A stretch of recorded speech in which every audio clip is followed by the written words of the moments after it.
actually don't know what happened with that whole issue. Hmm. So yes, any questions on that?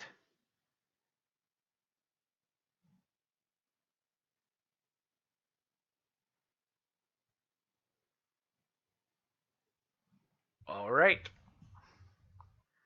we're gonna go take a like spent mm, just a little bit under a half hour on Bitcoin Cash.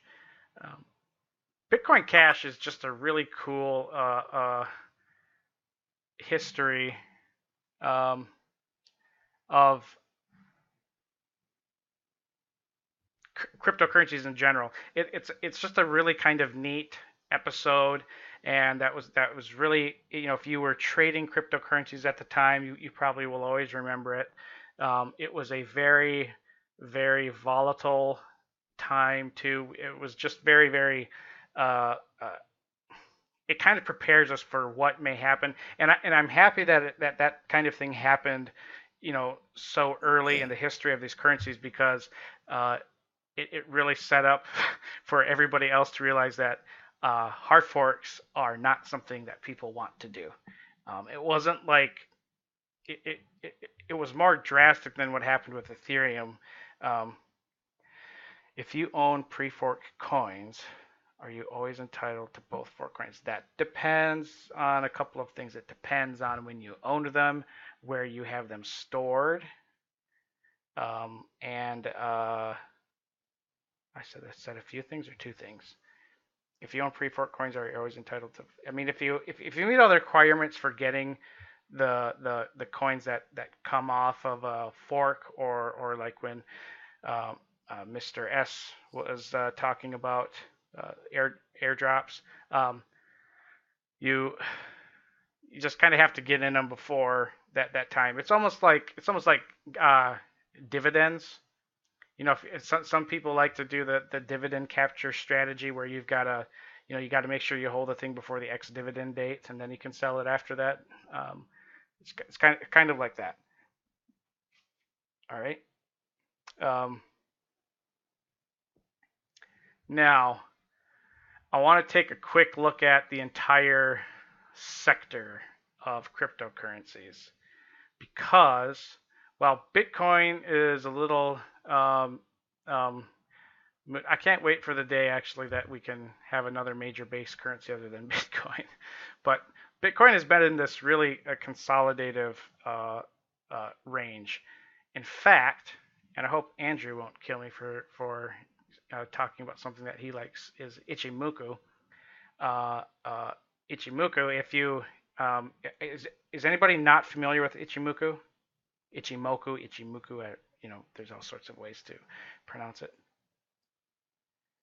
Please, somebody say you're unfamiliar with it, so I don't want to preach to the choir.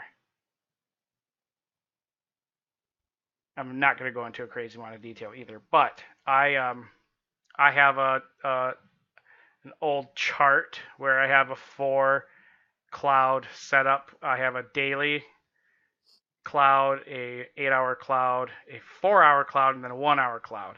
And in the Ichimoku, if your price and your lagging span, I mean, really just the price, but your the black line here, I don't like all the other ones in there. This is mainly for me to just take a quick peek because Ichimoku means really at a glance.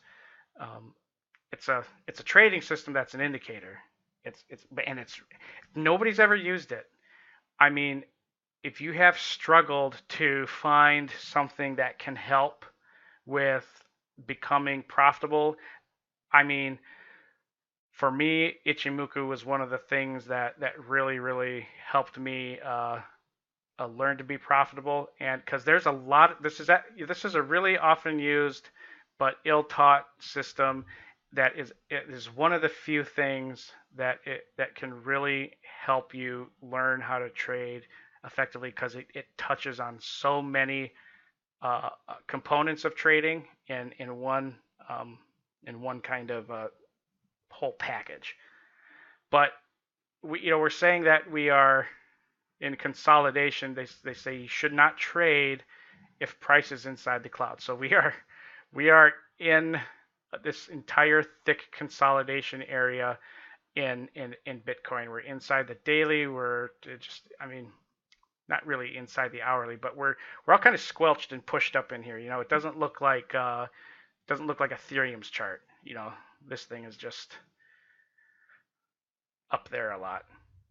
Um, but Bitcoin is in a tight consolidation area, and today is the end and beginning of a pivot in time. I was talking about that 2 days ago, but Jack Frost prevented me from getting here, and Vast Communications is horrible, horrible internet.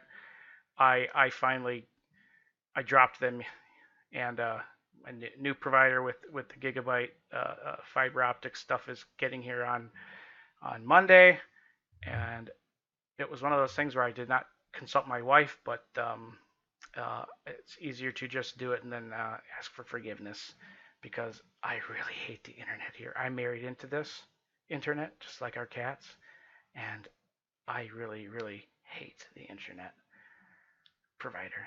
So getting something better. Anyways, we have this pivot in time, which tells us that anywhere between 2 days before and 2 days after, we should see large moves to the opposite direction. And if we look at our hourly chart, we have clear signs of bullish divergence, and that is when you have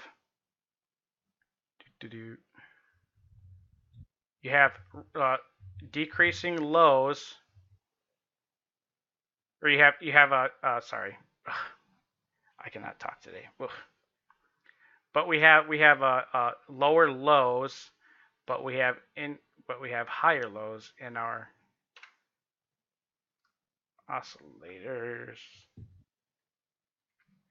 So when Mark was talking about, I was so happy he brought that up, because and then you guys were talking about leading indicators and how they are rare, and that pretty much everything is a lagging indicator.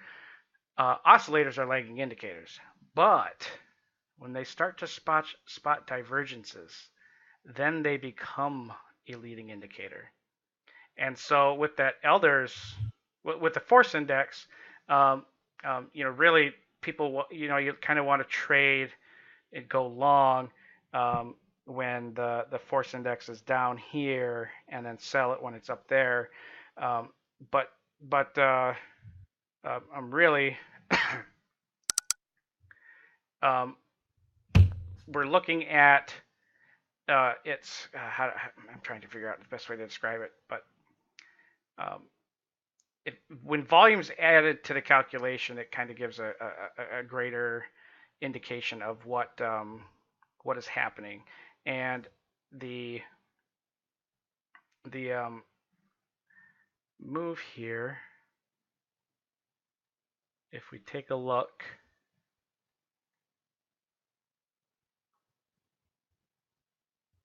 we can see, I'm trying to see if we can see that there.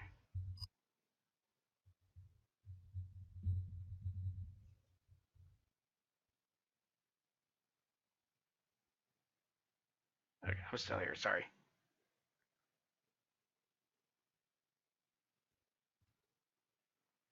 Okay, but yeah, I had another chart I was looking at. I was seeing if I could pull it up a little bit clearer, but I don't think it will. Um, but ultimately with the force index, what's so great about it? I mean, you've got the direction of change, the extent of the change, and the volume. And so when these moving averages that are on it, this one has two, but one is in the form of a histogram instead of in a histogram instead of the red line's a slower moving average. It's a really kind of great, and Mark is totally right. This is not used often. It is old school, but so is the way I trade. I like old school. Old school works.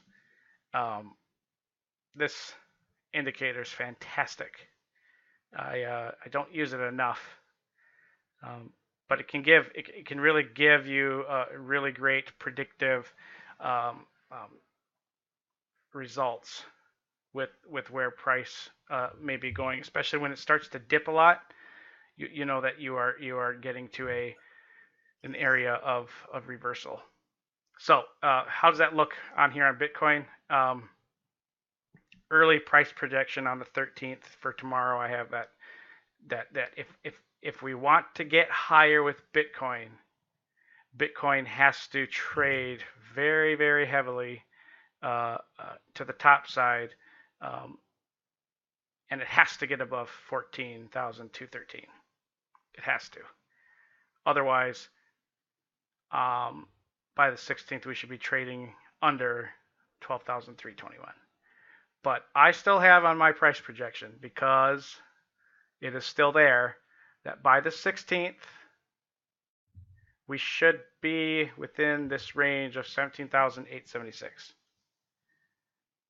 If not, because we're entering in a new moon cycle here, this is going to be a pretty consolidative move for the next 2 weeks.